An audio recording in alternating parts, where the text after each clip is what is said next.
What's going on, family? This is your host, John, a.k.a. Jaye David, and you are tuned into episode 2 of the Cavalier Convos podcast. Tonight, I have a few of my friends here with me. What's going on, fellas? We got Dwayne. What's up? Good? What's good? Reggie, what's good, brother? Holla at me. You know me. Fonz, what's up, my man? What's the deal? All right, so hopefully, family, y'all tuned into last week's first installment of our series on Black Masculinity. In our last conversation, we had the opportunity to kind of just talk about our individual introduction to Black masculinity, how it affected us, and basically in our upbringings. And tonight, we're going to continue that conversation and kind of dig a little bit deeper. So we talked about our first encounter with Black masculinity and when these things obviously happened to us. It was 2 decades ago for us at this table. But we want to talk about the image of the Black man in American society today. Kind of just starting things off, and I guess we'll just kind of, whoever feels like going first, where is the image and the perception of today's Black men coming from? Well, I feel like the Black image today is starting off with basically social media. Social media and what we see on TV. Movies, old school videos, when we used to see videos on BET all the time. Y'all don't know nothing about that Dunning Simpson and stuff. But that's old school. I know. It's old school. I know about Dunning Simpson.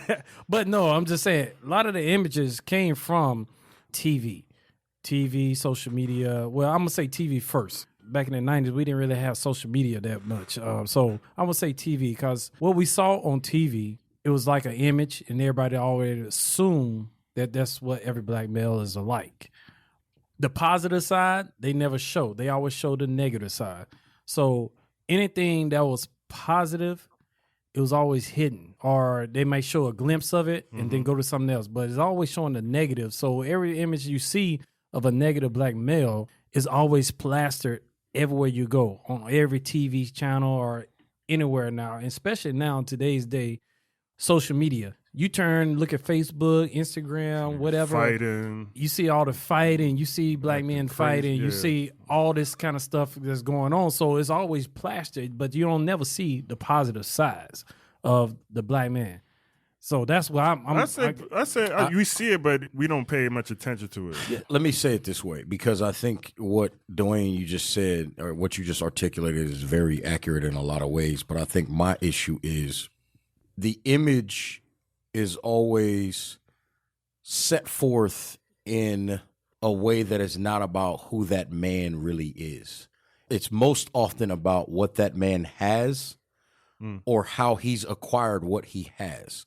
What I mean by that is you see things like you may see a musical artist either surrounded by a bunch of women or throwing a bunch of money around, flashing cars, those types of things.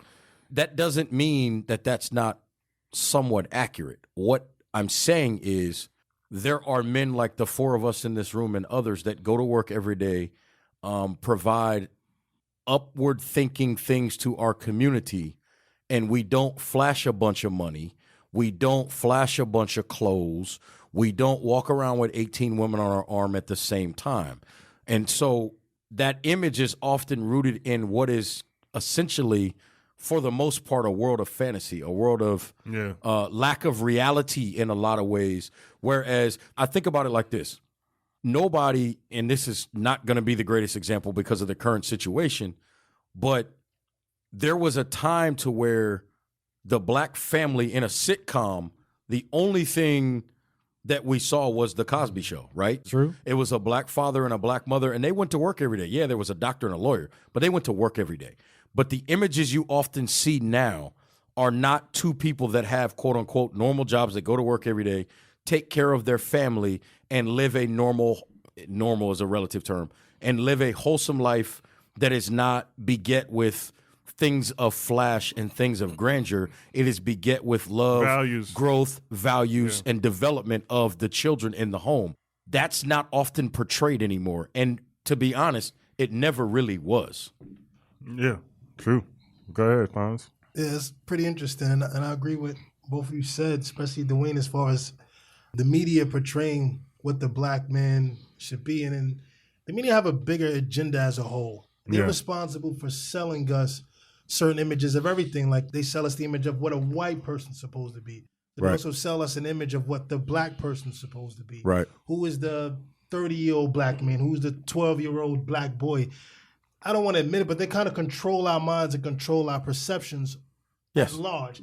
Even sometimes they may be right, but they could take one simple, let's say if a group of guys fight, let's say if they get a story of a group of guys jump another guy. Yep. They're going to take that story and run with it. Now, the sad reality is the black image is not really controlled by the black man. No, it's not. Correct. It's controlled. It never was. Right. It's controlled by the people. Yes. It's controlled by white society. We're in America. Check this out. If you go on your Facebook, right? If you see a black person fighting each other, right? Who's more likely to share it, the white kid or the black kid? Black kid. Black people. The black kid. Yeah. If a fashion comes out, most of our fashion is not influenced by white people. No, it's ours. They're influenced by us. Yes. So even if America paints a picture of what the black guy's supposed to be like, we kind of give that image power. Yeah, we reinforce Absolutely. Right? Because if a kid came around me, let's use a simple example of sneakers. Back, growing up, the sneaker was the Air Jordan. The sneaker was absolutely. the Air Jordan. If you came to my school, especially in the environment if you came into my school and you wore, as a black kid, you wore some Reeboks. Yeah.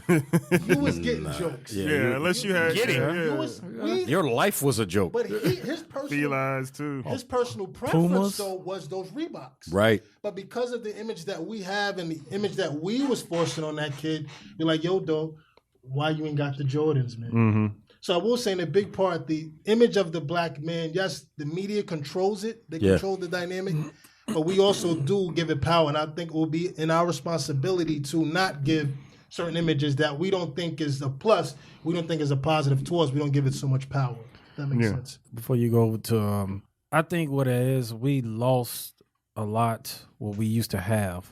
At one point in time, I had to say, black men, we used to control our image. Mm-hmm. We had control. We let it go at one point in time when I want to say starting in the 80s. I'm a young guy, but when you start looking back at history and start studying some of the history, I want to say starting in the early 80s, we start losing some of the black man image.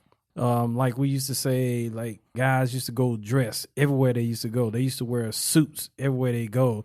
But that's the way they portray themselves. That don't mean they have money, but they're just, hey, I'm wearing a suit. I step out the house, You're going to view me good. a certain way. Yes, it wasn't that everybody had money. It wasn't that they, oh, man, he got a lot of money over there. No, it wasn't that. It's just the way they portray. They want to look good when they step out their house. So a lot of the images, I believe we started letting go as we started getting into a certain age period, with technology and everything. So I think that's what happened. And especially nowadays, social media, it makes it hard for us to... It's so easy to get to reach a massive audience. A massive thing, yeah. With whatever it is that you're trying to push out there, right? To your point, if there is video of two black men fighting, anybody that pushes that out, they can reach so many people so much faster with social media. Because think about it. It's amazing, right? Because a lot of people use social media. I do it because of some of the things that I do media-wise as well. But if I post something that's words, there's not a lot of reaction, whether positive or negative. I could post something, let's just say it's a tweet, and maybe it might be the most profound thing ever, and maybe 5 people are retweeting and 10 people will like it. Now, I can turn around and say those words and record myself in a video, and all of a sudden that gets 50 retweets and 200 likes because people will stop and look at a video quicker. Yeah. So that goes back to how it's portrayed and how it's pushed out there. Because if it's pushed out there negatively in a video form, they're on it. Now, I believe in regards to, images play a role. Like words, yes, are important, right? I know you said something about the 1980s, but you have to think like all these images and what the image of the black man is, this is conditioning. It's called social conditioning or propaganda, whatever you call it. And this is not over the course of 20 years, not over the course over 30 years, 40, 50 years. This is over the course of centuries because it starts with slavery. And we don't necessarily talk about these things because you have a people, right? And you take a people and you turn them into slaves, right? You take a free people and you enslave them, right? And you basically brutalize them and dehumanize them for centuries. their self-image is obviously going to go down, right? But let's think about a few other things in this case in point, right? Slavery, right? Think about this. The slave owners got what? The biggest, strongest black men that they could find to do labor, and they worked them until they died. And then they went and got another one. Right. But think about the image. They got the biggest, strongest black men that they could find. So you have this image of basically the black man as basically a superhuman animal, a beast, something that has to be controlled because of their supernatural like strength or whatever, right? Things like that. And you got to also remember this, right? What was the first movie that was played in the White House? Do you guys know? Birth of a Nation. Do you remember that? You know what that movie was about? I know a lot. D.W. Griffin, right? Yeah. He created a movie, played it in the White House for the president. Shout out right? to Nate Parker. Right? To play on words. But think about this. That movie was about a black man, right? They had a white guy playing it in blackface, though. It was basically that started the Klan, but that movie was about a black man raping a white woman, painted the black man as an animal, painted the man as a beast. And this is like when they say, like, this is programming over a course of time. As an animal, right, as a sexual deviant, you got to keep him away from white women. Think about that too as well, right? And now you have the Klan coming back and getting justice because, this black man, if he gets anywhere around a white woman, he's going to rape her, or he's going to kill her, he's going to do whatever, all that stuff like that. So you have that. Then, right, you go into, like you said, the 80s, all right, even the 70s. Like, there was always a threat. America always paints this threat like black men are the biggest threat to American society. Like, they're the biggest threat to national security. All these things over and over again, right? So you have these things like Hillary Clinton, what she call us, super predators. The criminalization of a black man. It wasn't something that we necessarily, like, we do play a role in it, but when you see an image, and you see these images over and over again for centuries, think about this. That movie came out in 1915, 100 years, right? And to this day, the criminalization of black men, like, if you look at just different things like that, like, even the athletes, like, but I walk into a place as a black man, right? I automatically get labeled what? You play in the NBA? You play for the Panthers? Because, you're a big black man. When you walk into a store and you walk into certain places, right, what happens? Certain people look at you a certain way when you walk in the store because it's programming. It's society programming you. So, yeah, we do play into it because we act out a lot of these stereotypes sometimes. Right. Yeah, I'm about to say but it's because we've been programmed to do so. And now you have to add, when you look at right now, we also are in the age, and I can say this because I work in media, there's a 24-hour news cycle. Yep. So one way or the other, it's going to hit you in the face.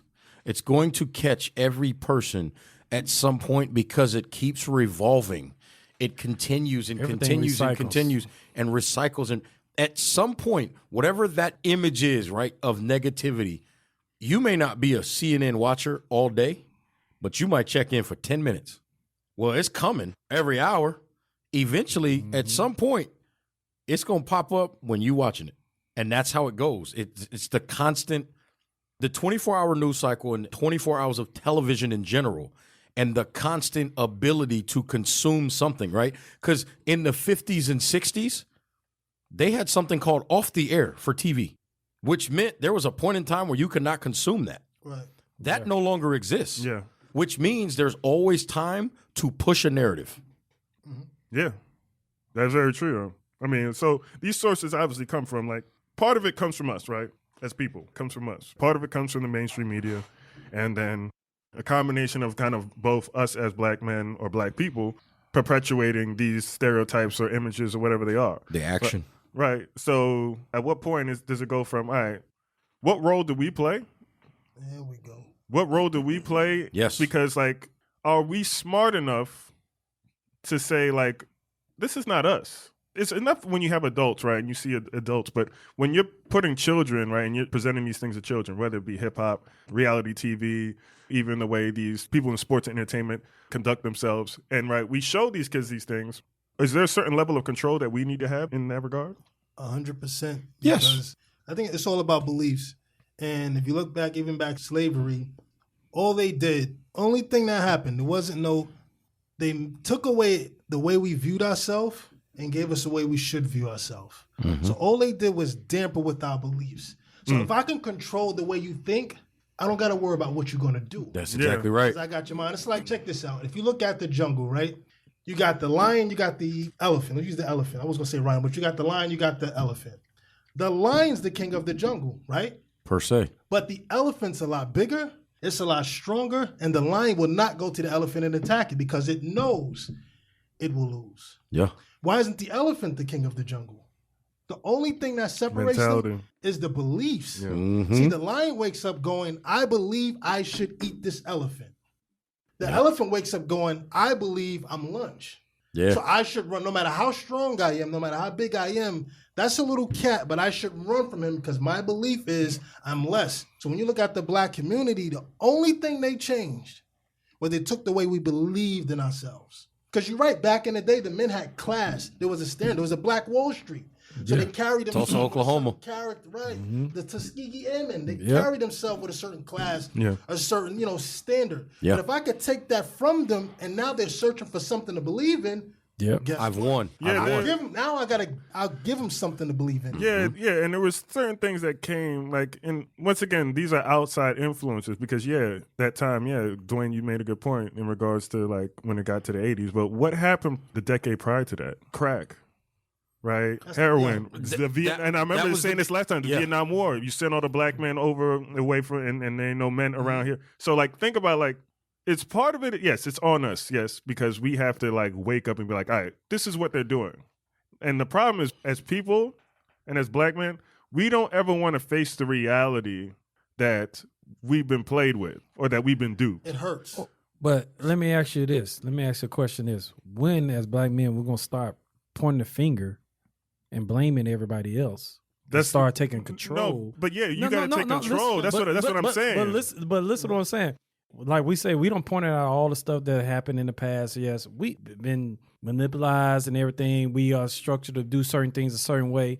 But as black men, when are we going to stop blaming everybody else and start taking control of what we need to do, our destiny? Because and the reason why that's a big point is because, to your point that you just made, Black Wall Street, that was taking ownership of something and creating that. Back in the day, black men had a standard of entrepreneurship. They all wanted to be in business. They didn't want to work for nobody. Because they couldn't. It's because they couldn't work for nobody. Even let's say like they wasn't going to hire them. I call it the immigrant mentality, meaning I'm lower on the scale. I got to find my way to become somebody. Yeah. I'll have nothing, but I got to figure out a way to create something. And there's a lot of black inventions because if I have nothing, I got to figure out a way to create something. Yep. But if I take that from you, if I take away your image, I take away your beliefs about yourself, now you're lost. So now it's easy for me to give you one. I'll perpetuate it for you. Right. Yeah. I can give you one, and then everybody's. And if you suck it up, if you're not smart enough to like be like, all right, if the light don't turn on, right, you're gonna roll with it. You're gonna roll with it. But see, like prime example, like you were saying, we weren't allowed to do a lot of things. Yeah, we started doing things on our own. We committed crimes. You know what I'm saying? But I'm gonna use this example: Negro Baseball. Yep. In Negro Leagues, Yeah, Negro Leagues. Man, we had you could look back.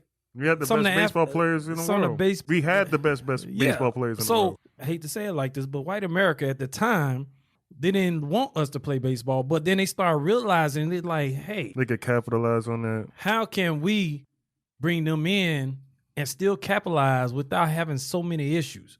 That's why when they started saying with the Jackie Robinson, Satchel Paige. No, Jackie was selected. He wasn't the best player. No. We know that. Jackie Robinson wasn't the best player. Yeah, he wasn't the best player. He didn't get it because he was the best player. At the he time, got it because he fit a certain mold that they needed to have in there. He was a young player at the time because a lot of the players that was better than him was a little older. So Correct. It was a time frame. That's why Satchel Paige didn't get into later on down the line because they had no choice but to let him in after so long. But the thing is, they saw the way to capitalize on the talent they could use. Mm-hmm. That's just like anything. It's like basketball, football, anything in a sport, or even in television, movies. They found a way to capitalize on a lot of the talent they saw out there. So why, as black men or blacks, why we can't keep it going for ourselves? But see, a lot of times we start backing down because we are scared to take them chances. Yep. A lot of black men are scared to take them chances because Mike Tyson that. You know what I'm saying? To hit a white man, this ain't the spot for you. Yeah, you're scared to take them chances. a lot of times we scared to take the chance because we feel like, man, I got to go to work the next day. Self-image. And it goes You know, back, and it's been done across the board. I mean, think about it like this. You know, you mentioned it, Tuskegee Airmen and some of the people that have done great things in this country. Where were they educated? Our colleges and universities. HBCUs. And now, oftentimes, it is portrayed as a lesser education. It is. Who portrayed that education? And so, in turn, and I say this as a black man that did not go to an HBCU, in turn, many people choose not to go to those schools because they're looking for a, quote, better education. Right, that's because it's sold that way. Because it's sold that way. Right. And the reality is, whether you go to school number 1 or school number 7,000, for the most part, a lot of those educations are the same. Yeah, and especially nowadays. And the first thing they do is make you waste a whole bunch of money for 2 Especially years nowadays. on classes that don't mean anything. Oh my Yeah, God. and it's not going to determine the way they educate. It is. I mean, I'm all with it, but and 100% it don't always determine how you're going to turn out. In life. Absolutely agree. No, I can say one thing. I done had a little couple classes at a Non-HBCU. non-HBCU college, but Did everybody go to college here? Yeah, I went to I went to HBCU. I got my degree from there. I But, went. I was there. But I got a degree. I went to but- the parties. I guess. y'all a mess. Man, dog. But one thing I can That tell you, doesn't, I mean, but we're all educated men. yeah. though. But one thing I can tell you is being at HBCU is smaller classes. You got more hands-on compared to being a non-HBCU. It's a bigger classes, and now you just sitting there listening to a lecture most of the time. That's what I took. That's why I chose. That was my way to go. I went hands-on. But see, going into HBCU, I had a lot of professors. Some of the professors, like I said, they didn't teach out of the book. Black professors, men, grown men, they taught us the way of the world. They took the textbook, but they flip it and taught us the Translated to way, real way of life. the world. So a lot of us left out of there like, hey, the world is not going to give you this. You know, everything is not given to you because you got a degree and coming out of college. One, coming from a HBCU and a black man that's educated, you are already a threat to society. You Say already that a one more threat. time.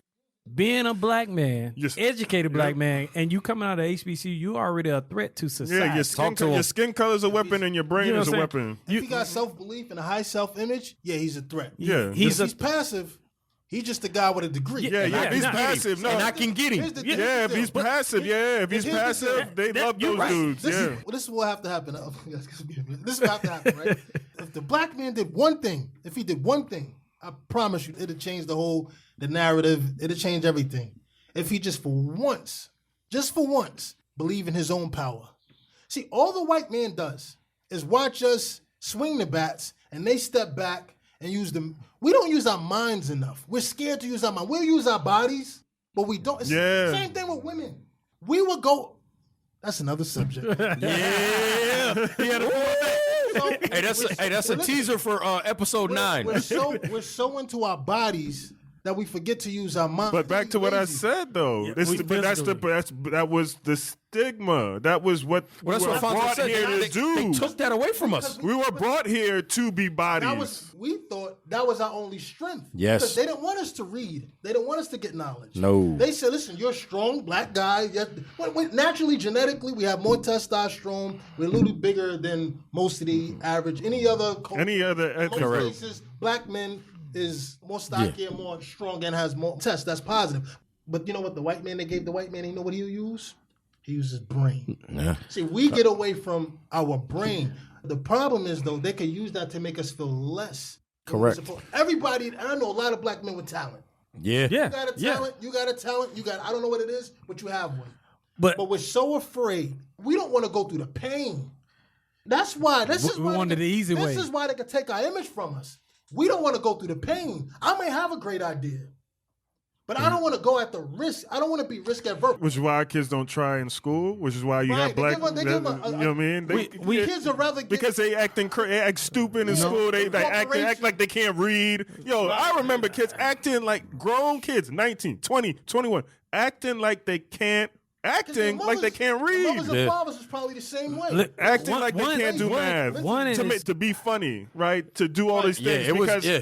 And once again, it's how did, right? Think about this too as well. Slavery. How did black people get rewarded during slavery? They made the master laugh. They entertained, mandingo fighting, who could do all these things. Or you was a sellout. You was a house Negro, right? Yeah. And what do you have today? Entertainers making master laugh, entertaining master, basketball, football, right? And house Negroes, sellouts. Yeah, same thing. I guess. Ain't nothing changed. And so for the people, for all of y'all listening, as he's saying yes, we're all nodding our heads with our eyes closed, like we're listening to a sermon. No, I'm just saying because I know I know you were like verbal answers, and I'm telling the people at home like we're shaking our heads with our eyes closed, like preach. They just traded in, the tattered clothes for Gucci and Louis. They traded in maybe a horse for a Bentley or a Rolls Royce, but it's the same. It's the same game. But one thing, what it is, I feel like a lot of black, especially I'm gonna say black males. I'm not gonna speak for black women, but black males, we got lazy. Mm-hmm. You know, when I say lazy, because we want everything fast. We don't want the struggle to go through for building it from ground up. We want it start at the top and already. We want to start at the top already. Be like, I'm going to start this and I'm jumping. I'm making this money right now, or I'm doing this right now. Mm-hmm. We don't want to start from the struggle. Nope. Using our minds and hard work and everything at the same time and build up to it. A lot of us shy away from that. Now, we still have a lot of us that do. Now, we don't have I've just seen a lot of black men that started from the bottom, and now you see them like 10 years later, you're like, man, I remember at one point in time, your little cooking business, man, you were just sitting out at the house. Slinging plates off the back porch. You know what I'm saying? Now you got a food truck and a restaurant. Thank you. You know what I'm saying? Got a food truck, restaurant. Now you might have more than one restaurant. You might have a restaurant on two sides of town. And now you're making enough money. Now you're not in the kitchen cooking all the time. Now you sitting back, got people working for you. They did the struggle. They went from the ground and build it up. And they still trying to build up. So I feel like a lot of times we don't got lazy, like the reading part. We don't want to read. We'd rather watch a video or listen to something instead of sit there and read. Get a book, read, pick up a book. Listen, I'm going to tell you, look, you hit a nerve with me. Listen, and I know we're talking about different things, but I will never forget the Jadakiss line. Never in my life. And the quote is, if you want to hide something from a nigga, put it in a book. Mm-hmm. Yeah. Think about the perception and the concept of that. I hate to say that's true. I hate to say it. And the definition of the term, it's ignorance. So he's basically saying, if you want to hide something from somebody that ain't smart and don't want to learn, put it somewhere they ain't going to go, and that's a book. The crazy thing, though, right? Think about this, right? And I remember we talked about in the last podcast because you talked about, how men were dressed, right? And then also, like, because you wearing a suit, you had people, your friends, talking about, oh, you white now, right? Or if you're a smart black kid in school. And right? speaking properly, right? Think about this, right? Oh, nah, you a sellout, you one of those. And I always come to this, like, I always say this, like, sellouts come in all shapes and sizes. Yeah. You got sellouts who got their pants sag with dreads, gold teeth. You got some thug sellouts, right? You got dudes who are just as oblivious to what's going on as far as the black man in the everyday struggle. So, like, I don't know why it's so hard, or I wouldn't say it's hard because, like, we're proof that that's not the case. It's not the case that black men don't want to be educated, don't want to learn. To be honest, like, more black men actually are that way. It's just perception. It's just the perception that's put out to us as far as the media. So, like, when we say things like, all right, well, we as black men, we all got to do better. No, we all don't got to do better. We all don't. Because there's enough of us who's doing the right thing. And to be honest, like, as long as you have a small group of people, you can get a lot done with a small group of people. Mm-hmm. You get a lot done with a small group of people. I've come to the realization, and I'm okay and secure with this, that not every black person is going to make it. They're not. They're not meant to make it. Marcus Garvey made a great statement. He said, they are Negroes that are no good in America, so why would I bring them to Africa? Because they're no good here. Not everybody gets to make it. Not everybody gets to make it to the promised land. I think that's so true. My thing is, like, all right, I talk to brothers all the time about, different things and we could do, like, I'm big into investing, and I talk to some brothers about this stuff. Some of them don't want to hear it. Some of them do. But that don't bother me no more. Because at the end of the day, everybody is not going to cross over and make it to the other side. There are going to be some of us who's stuck in our ways. No. And I'm more so concerned on the people that's actually doing and wants to do good, you know what I mean? Instead of worrying about the others. I always say you can introduce them to it, you can't make them do it. Yeah. If like, I'm not afraid to say to somebody, and I do it particularly with cats younger than me. I was talking to a young cat that I work out with sometimes, and he had just got, his first, like, quote unquote, big boy job, right? And he was like, all right, so I'm about to make this money. I said, hold on, come here for a second. I said, do you want to learn how to protect some of your money? Not all of it. I said, you got bills and things, but you need to know how to put some money away. And he was like, what do you mean? And I said, you got time for this? And he said, yeah. Now, it wasn't the most grandiose presentation, right? You don't need to do all that. No. But just explaining to him how to put some money away because he's going to get money consistently, that's the first step in teaching. That's the first step in helping them get to the next level. He's sitting there looking at me. He's like, I never thought about it. And then I see him, I'm talking to him a year and a half later, similar subject, and he's like, yo, I listened to what you said, and I got XYZ, and I can do this, or this if I want to. But now that the money is there, I like seeing that number in there, so I don't touch it. You're building wealth, young fella. Yeah. Yeah. You're building wealth. That's okay.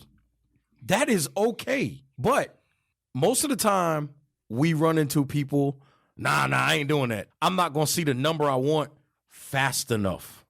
They, like I say, they don't want to take Bill from the ground up. You got to grow that. I mean, listen, I don't know all of your story, but you doing it on your own.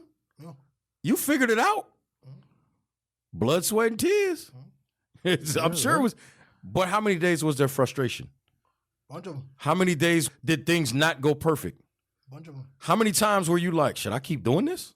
Yeah, and that's a great point because, again, with the black man is, you have to, and I would say even with the topic, the man has to change his self-image, his self-esteem, his self-confidence. And it's on one word attached to all of those words. Self. It's called self. I can't, see, we're trying to. Can I add one in there? Sure, man. Self-ego. Self-ego. We're trying to change. See, what we were taught to do is get something on the outside that's going to make us feel better on the inside. So all of our problems in the community is an inside problem. It's not an outside. The problem is the way we're thinking about life. I don't have a money problem.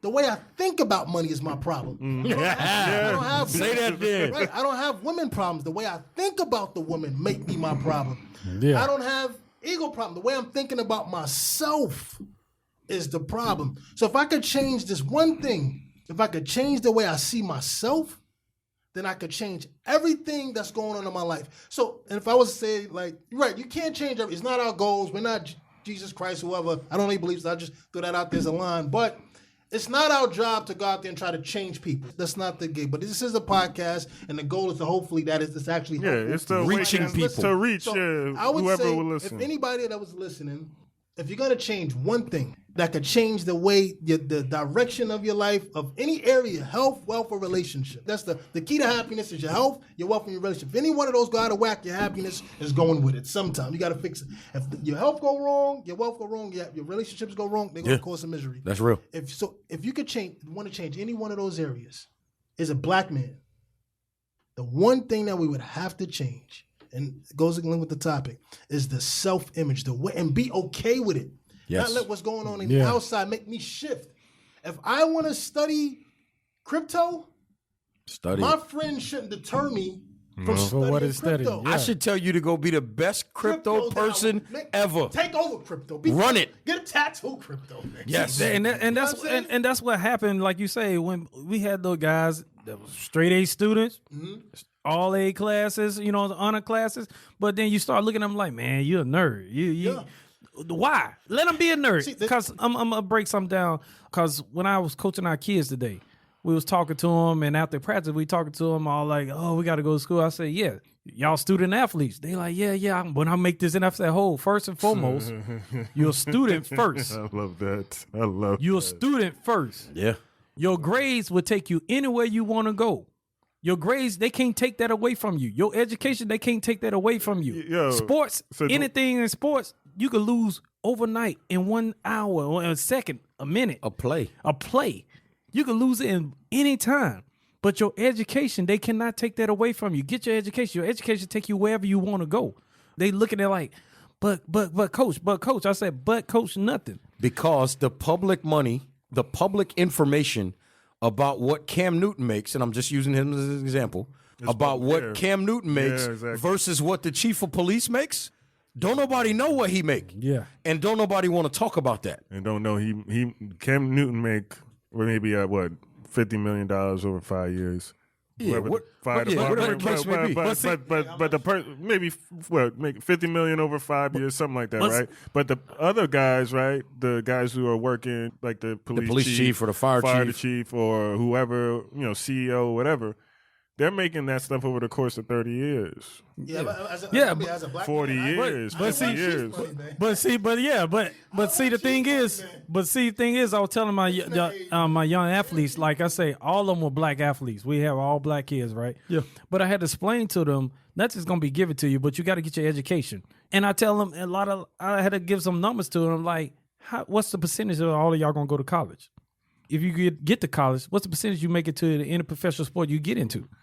The percentage you ought to actually get to play while you're in college. You know what I'm saying? But see, you're gonna get on the floor. You're gonna get on the field while you. Yeah, but I had to give them that percentage because some of them play baseball, basketball, and everything other sports. But I had to give them that percentage. I said, guess what? How many of y'all can get y'all degree? All of them can. You know what I'm saying? They start looking like, but coach, I said, how many of y'all can get y'all degree? Guess what? Every one of y'all could walk out of college with a degree if you don't go professional in no sport or nothing else. Yeah. You could walk out with a degree. You could go do your own business or you go work for somebody. It depends on what you choose. If you decide to go do your own business, hey, start now. Start making a game plan. What do you want to do? What you want to major in? What you see your life in 5 years from now? Yeah, it's funny you bring up the concept of sport because, as y'all know, I'm around sports a lot too, and I work an event every year. It's a showcase type of event. But one of the things that I do when I have my moment to speak, and there are a lot of former professional football players out there working with us. But my explanation always to the kids is I'll say, you know who that is? And they say, oh, yeah, that's such and such. He played in the NFL. And I go, and his degree is in this, and he does this full time now because he's not playing anymore. Because that's what they need to understand. Even the athlete world ends. And what is your value? What do you believe in? What can you bring forward when you're done playing?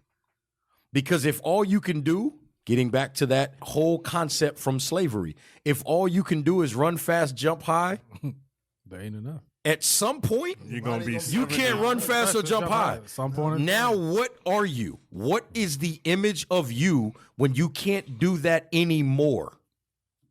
What is it? And that goes right back to what you said, Fonz. What do you believe your image, your image is when that is done? That's why, man, you ever see men hold on to those? You meet a person, they be like, yeah, man. No, I used to. When I was in high school, man, nobody want to hear that's that. all you could talk about. What you do last week, man? Don't be the local legend that never what left. did you do last week? What you do last? How much People come at me and they say like, yo, you don't play ball no more? I said, I don't even remember the last time I played ball. I think it was over a year ago. I was talking to somebody the other day, and they was like, yo, man, like, my really? son, he throw the football around. Really? I said, I don't even like, want to touch a football. You know how much other things are on my mind right now? Like, it's not like I don't love the game. I love the game. But it's not even on my thought process. Well, it's what you did, not who you are. Yeah, I don't have to, like, what do I got to prove at this point in my life? But it's that thing, like, what else do you have to offer besides your body?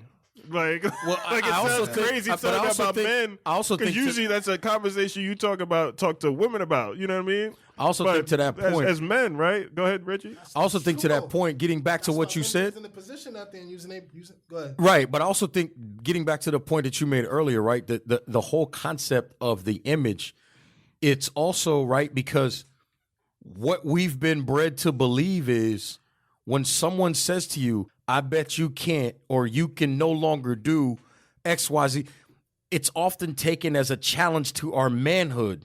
So we find ourselves trying to prove that we can still do something that's irrelevant to the person that we are at this point. If somebody walks up to me right now and says, yeah, I know you played ball, but I can run a 40 faster than you. I bet you can't beat me. Bruh, I'm 37 years old. You can have the throne. Yeah, if I beat you, you need to quit. You know what I mean? You can have the throne. I'm not even going to run because my image tells me, I'm done with that. Right. True. I'm over here doing this. And that goes back to where our brains are. You can't allow somebody to create you doing something that is not beneficial to you just because they're, quote, challenging your manhood by saying, I bet you can't or you ain't good enough. I don't need to be good enough to do something I don't care about. I need to be good enough to take this next step based on what I'm trying to accomplish in my life right now. Yeah, I agree with that because I get challenged all the time, but that's by my son though. Well, that's different. He gonna do that until he figure out he could beat me, but he still ain't beat me yet. But I get what y'all saying. That is a valuable point. Is what are you doing now? Like you said, what did you do yesterday? Like you said, the guy talking about, man, I used to be in high school. I used to do this. But, we had, even when I ran camps, I had some guys that came in that told about they passes. Some of the guys say, yeah, I got caught with marijuana. I got caught with this. I had scholarships. Guess what? I lost them all because I decided to do something stupid. A lot of guys didn't do to get their grades. And these are black men talking to other black. They letting them know, like, hey, I'm trying to tell you this. This is what happened to me, so you not go down that same path. Some of the young men, it soaks in. Some that look like, man, I don't care what they saying, and that's the mentality of a lot of young men. So they don't see enough positive black men around, the ones that just brush everything off. The thing is, we need to have more positive black men doing positive things. Aggressively. You know what I'm saying? It's not always got to be on TV. If some people don't share it, they ain't shared it, but 1,000 some black men marching in Chicago. I know y'all probably didn't see about it, but it was over 1,000. Mr. Farrakhan in them? Or no? No. There wasn't no Farrakhan. It was 1,000 black men in the community march in Chicago, but it wasn't like a regular march, but it was just something they just got together to prove a positive of black men. It wasn't just like, we're just going to get together, we're going to just march, what I'm saying, boom, just have a good time, No, it was something positive, something like that. Like you do things like that. You don't see that on social media. We were just talking about social media, how we see the fights and everything of black men. You ain't going to see that on social media. Nobody sharing positive because nobody want to share that because it's not entertaining enough. It's not enough negativity. It's not eye-popping, right? Like, I don't care what anybody says. This will be the last thing I say, but I work in media. I work in every day. And there's often a discussion about what to cover, what not to cover, right? But what's generally the first thing you see? Something negative on a newscast. And why? Because that's the thing that's right. And that's the thing people react to. That's the thing people remember. And guess what? That's the thing people turn the TV on looking for. Yep. What crazy thing happened today? Fear is powerful, man. Fear is power. Say that one more time, bro. Fear is powerful. There's a lot of things, man, that I think about, but this was most definitely really good, man. I appreciate you fellas, chiming in. That was part 2 of that. We got actually 3 more of these. We got to go. We might have to do a part 3 and 4. We got a part 3, we got a part 4, and we got a part 5. And then we got a whole series of great content coming from y'all.